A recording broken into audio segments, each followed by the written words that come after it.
Bueno, saludamos a esta hora al abogado, doctor en filosofía, columnista, profesor de la Universidad Diego Portales. No sabría en qué orden decirlo, pero son todas esas cosas, entre otras, ¿no? Y a quien cada cierto tiempo consultamos con mucho agrado, que es Hugo Herrera. Hugo, muy bienvenido, gracias por poder conversar esta mañana. No, muchas gracias, Patricio, encantado como siempre. Sí, a ver, yendo directo, ¿qué es lo que está pasando en tu análisis con la candidatura de Evelyn Matei? A ver, es difícil decirlo todavía porque estamos en medio de la campaña y todavía, aún todo puede pasar, digamos, pero uno puede plantear que hay un cierto retroceso que no es tan pronunciado como el retroceso que tuvo Sichel en una situación parecida en las elecciones pasadas, pero que es un retroceso importante frente a la candidatura de la derecha más extrema de José Antonio Kast. La situación es bastante similar, pero la caída es menos libre, por decirlo así, es más contenida. Ujú. Y en ese sentido es difícil hacer un pronóstico porque el efecto rebote podría venir aquí, cosa que en Sichel desde el inicio se vio que no iba a surgir. Eh, Ahora, ¿cuál es la razón de la caída de Evelyn Matei?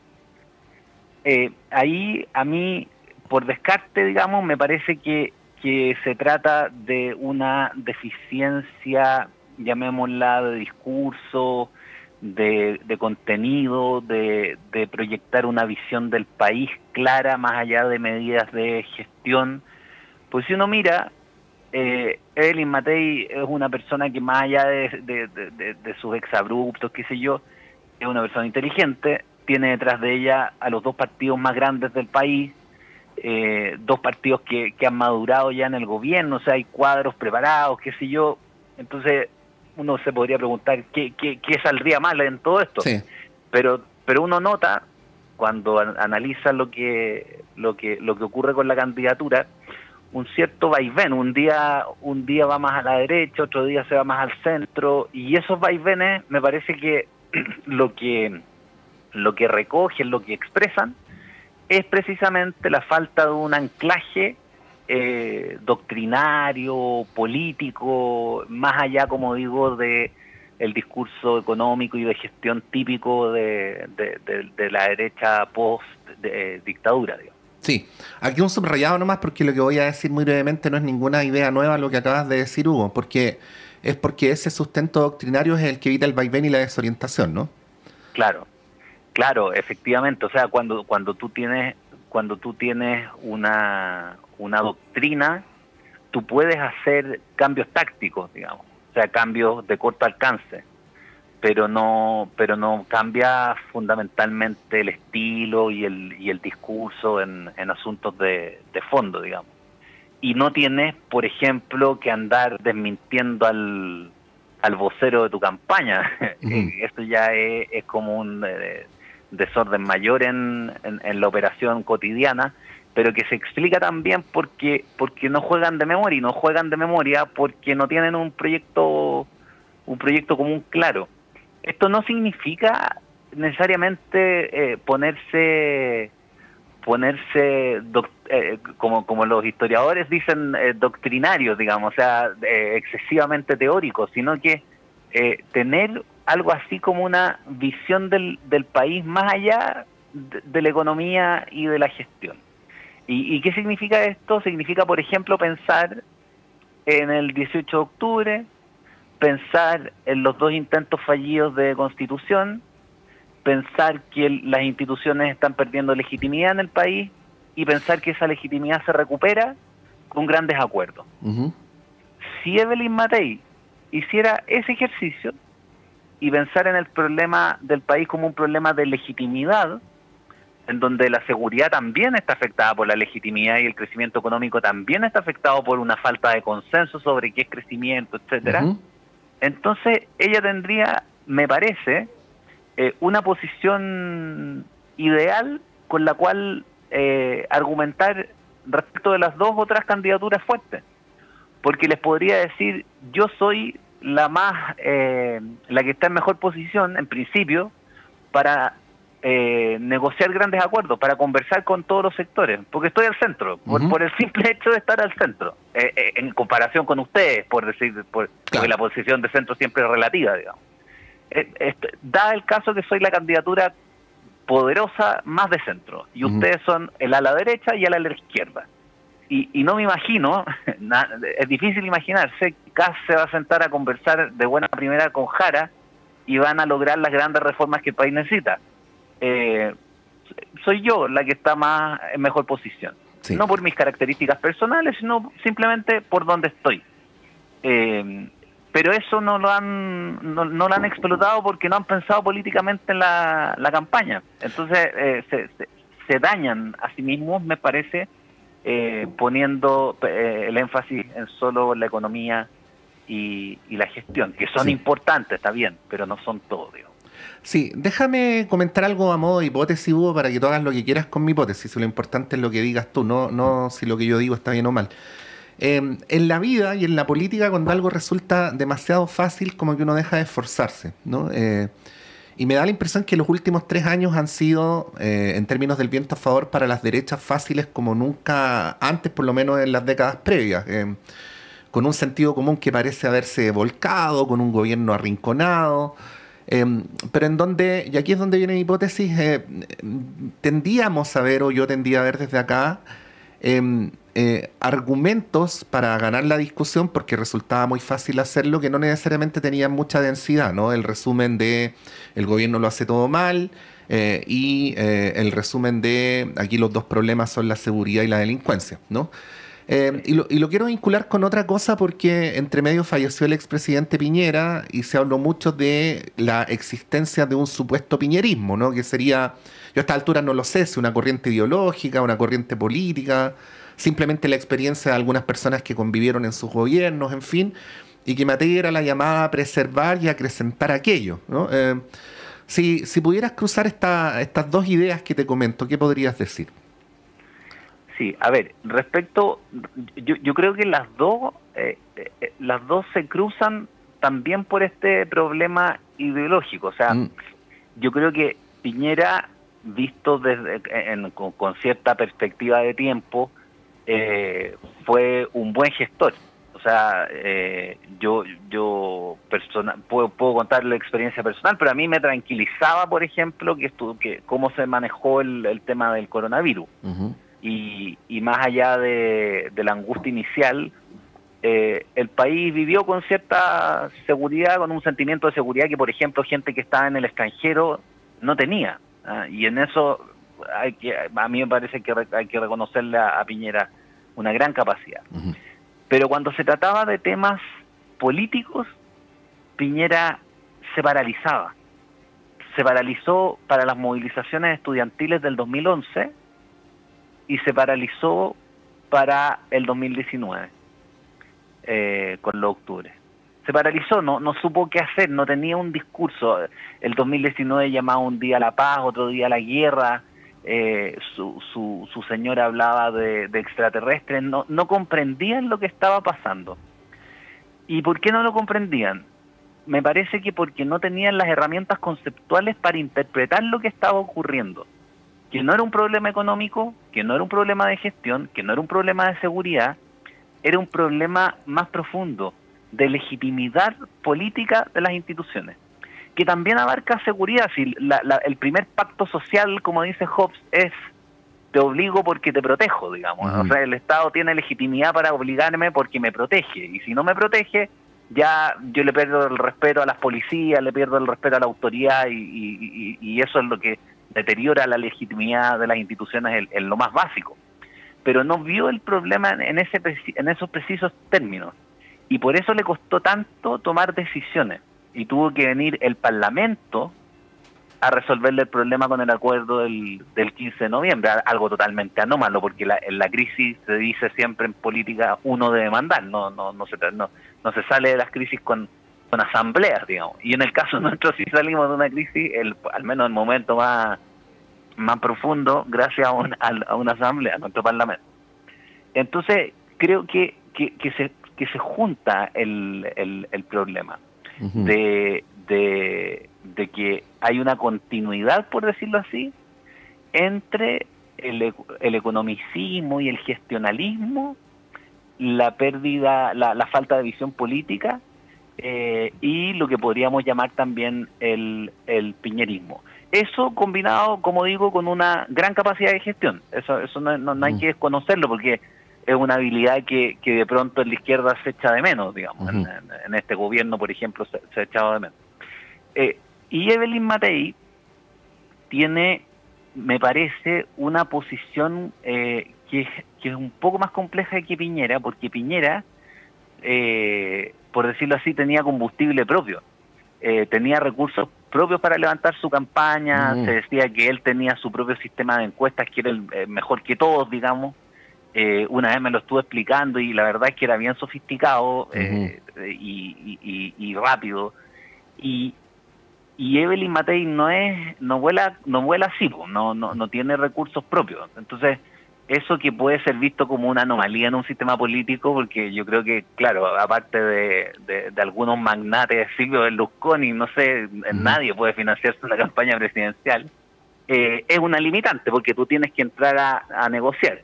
Sí. Entonces, ahí yo creo que en la derecha, como en todos los sectores políticos, entra el problema de cómo van los grupos empresariales en el planteamiento. Y nuestros grupos empresariales, me parece que si algo tienen es poca audacia. La economía chilena no es una economía de invenciones, de gran creatividad. No es tampoco puramente extractivista y rentista como la han pintado. Creo que hay una combinación, pero aquí no inventamos grandes cosas, digamos. Es más bien extractivo el asunto, o poco complejo, si uno lo quiere poner en términos más objetivos. Hugo, ahí entre medio. Entonces, y ahí, en ese vínculo, creo que la candidatura pierde potencia porque, claro, va a pedir recursos y los recursos provienen de un sector que es más bien muy poco imaginativo. Hugo, está entre medio voy a plantearlo así, el dilema de Chile Vamos con las derechas más duras o con las extremas derechas, ¿no? Claro. Que en general ha parecido un dilema para Chile Vamos, te digo como yo lo veo, de carácter más pragmático cuantitativo, ¿no? ¿Qué hacemos con esos votos, ¿no? Algo así. Local, evidentemente, es súper legítimo. Sí, esto está hecho de ganar elecciones, no estoy haciendo ninguna crítica al respecto, pero aquí voy a la pregunta. Pasamos durante bastante tiempo de una Evelyn Matei que era permanentemente golpeada por los candidatos de las extremas derechas, siendo ella magnánima, ¿no? Recuerdo en la proclamación de Bópoli cuando dijo: si es que me cierran las puertas voy a ir a golpearles las ventanas, ¿no? Como manifestando una disposición al diálogo, yendo más allá de lo reactivo. Pero de un momento a otro, después de la primaria, pasamos a la declaración de Diego Paulsen, donde dice que el candidato a vencer es Kast, mientras al mismo tiempo los partidos del sector y más en particular la UDI están solicitando encarecidamente un acuerdo parlamentario, ¿no? Entonces hay una cosa discursiva entre la presidencial y la parlamentaria que no cuaja o que no calza, ¿no? ¿Cómo es el modo en que Chile Vamos ha llevado esta relación que evidentemente le resulta incómoda con la aparición de republicanos, socialcristianos, libertarios, en fin? Sí, a ver, yo creo que la diversidad en política es una condición de la actividad, digamos. O sea, la política está llena de contradicciones y me parece que las contradicciones son, en último término, insuperables. Tú las tienes que las manejas, no las superas. Y en ese sentido, por ejemplo, el gran éxito de la concertación, uno puede verlo en haber sabido manejar contradicciones y ir con el Partido Comunista sin el Partido Comunista. Eso ellos lo manejaron así. Nosotros podríamos decir, en este momento de nuestra realidad histórica, en la derecha pasa algo parecido, digamos. Evelyn Matei necesita los votos de Kast, supongamos que pasa la segunda vuelta para ganar, pero no le hacen buena imagen los votos de Kast, sobre todo con el votante de centro. Entonces, ¿qué es lo que tiene que hacer? Tiene que hacer pactos tácitos ya, a lo mejor esa es la solución, digamos, y en eso los partidos de Chile Vamos están mejor posicionados que ella, pero que el vocero salga a decir que el adversario es José Antonio Kast, me parece que es no entender nada, porque es dañar al que te puede ayudar en la segunda vuelta. Si tú lo puedes pensar, eso, lo puedes conversar con tus amigos. Puede ser hasta una obviedad, pero otra cosa es decirlo, claro. Claro, vos no lo puedes plantear así públicamente, porque además esa distinción entre enemigo electoral o adversario electoral y adversario político es bien difícil de explicarle al público. Yo creo que fue simplemente una torpeza, pero es una torpeza que tiene en el fondo un vacío, refleja un vacío. Cuando tú no tienes de qué hablar, cuando la gente no tiene un tema interesante de qué conversar, en general se pone a pelar. Esto es tan como la naturaleza humana, digamos. Uh-huh. Cuando tú no tienes un contenido político propio, ¿qué es lo que hace? Empieza a criticar al del lado, así como el pelambre. Si la centro de derecha o las derechas que están más colocadas en los partidos tradicionales tuvieran un discurso político con una visión del país y estuvieran ya, por decirlo así, comprometidos hasta el fondo con las reformas que hay que hacer para sacar al país del atolladero en el que se encuentra, bueno, entonces no estarían hablando de los del lado, pues estarían hablando del proyecto de país que están presentando. Y las críticas para los lados serían críticas de contenido, no críticas de quién es nuestro adversario táctico o estratégico o lo que sea, digamos. No se estaría hablando de eso. Sí, bueno, antes ahí se muestra el déficit. Sí, antes se venía de una permanente crítica al presidente más que en exhibir las ideas propias, ¿no? Cuestión que de alguna manera va en la línea contraria de esta idea de que la candidata tiene un entorno con una gran solvencia técnica, por lo menos no se ha lucido. Sí, claro, estoy de acuerdo. Sí, para finalizar, tú sabes que siempre tenemos 1000 preguntas que hacerte, pero los tiempos de las entrevistas son así. Hemos conversado durante esta entrevista del tema doctrinario, del proyecto político de Chile Vamos, del dilema, de las extremas derechas, pero no hemos hablado de la persona de la candidata que, como ya se sabe en su larga trayectoria, ha demostrado una buena capacidad electoral para ser elegida diputada, senadora, alcaldesa, pero parecería que no tanto presidenta de la República. Está instalándose esta idea de los errores propios, de ciertos atributos de ellas que serían virtudes cuando se dirige un municipio, pero defectos cuando se dirige el país, como por ejemplo la prudencia o la mesura, ¿no?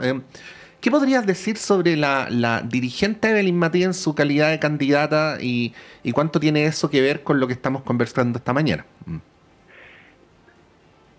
A ver, yo creo que efectivamente hay ciertas características de su personalidad que no sé si llamarlas defectos porque estamos hablando aquí en términos políticos, pero que dificultan, por decirlo así, el rendimiento en campaña.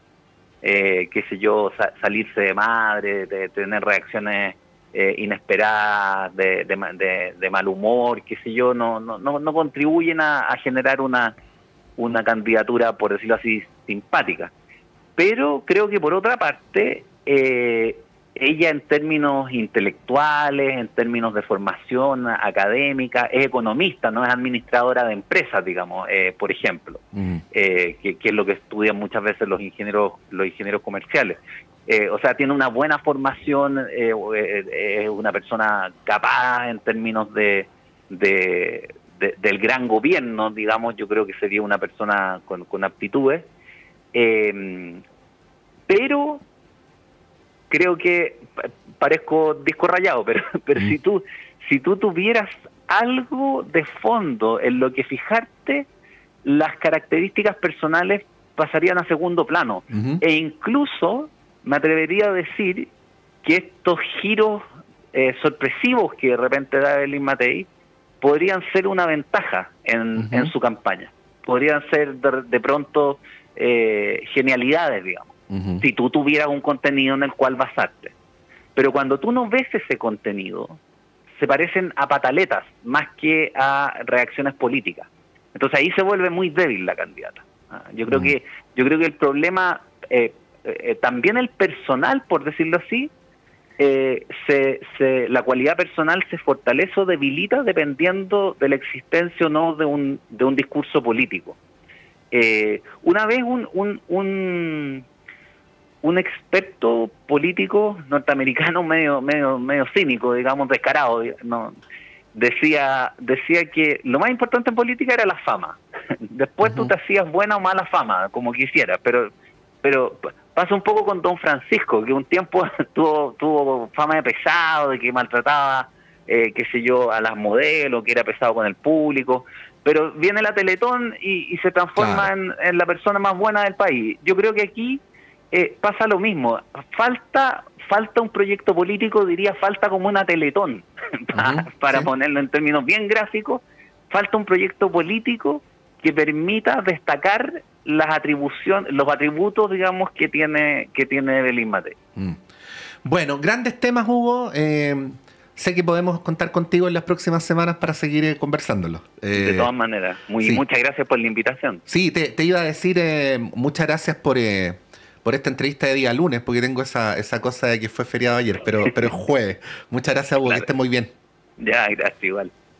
Ahí estaba el analista Hugo Herrera, columnista académico, como bien saben, con su domicilio ideológico situado en el mundo de la derecha, haciéndonos su reflexión sobre lo que está pasando con el sector y sus candidaturas presidenciales. Vamos a un breve alto y continuamos con Radio Análisis en esta mañana de día jueves.